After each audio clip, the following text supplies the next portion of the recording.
কোন ইটিভির কত percent West water treatment ইফিসিয়েন্সিটা ভালো সেটা আমরা দেখব। যে ইফিসিয়েন্সি যদি আমরা দেখি, কেমিক্যাল টাইপ ইটিভিতে 60% ইফিসিয়েন্সি, যদি আমি 100%-এর মধ্যে সে 60% পর্যন্ত ওয়েস্ট ওয়াটারের প্যারামিটারকে কন্ট্রোল করতে পারে।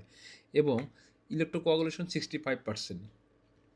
ইলেকট্রোকোয়াগুলেশন 65%। অনেকে আবার হয়তো বলতে পারেন পানি তো অনেক ফ্রেশ হয়। আসলে চকচক করলে কখনো সোনা হয় না। পানি যে ফ্রেশ হচ্ছে সে পানিতে প্রচুর পরিমাণে দূষিত পানি থাকে।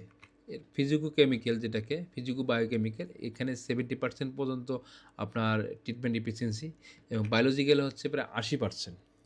বায়োলজিক্যাল 80%-এর মতো ট্রিটমেন্ট এফিসিয়েন্সি, এবং এমবিআর বেস যে ইটিভি অ্যাডভান্স লেভেলে এটা 96% এফিসিয়েন্সি।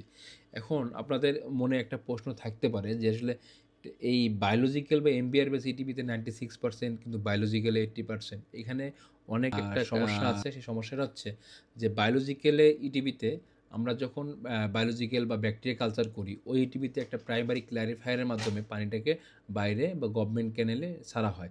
ওই পানিতে সাসপেন্ডেড সলিড এবং আদার্স প্যারামিটার কিছু বিওডি সিওডি পানিতে কিন্তু চলে যায়। এবং মেমব্রেন বায়োরিয়েক্টর ইটিভিতে, যেটাকে আমরা এমবিআর বলতেছি, এই ইটিভিতে আলট্রা ফিল্ট্রেশন থাকার কারণে পানিতে সাসপেন্ডেড সলিড এবং বিওডি সিওডি সহজেই পাস হতে পারে না। না পারার কারণে ওই পানির ইফিসিয়েন্সি অটোমেটিকলি বেড়ে যায়।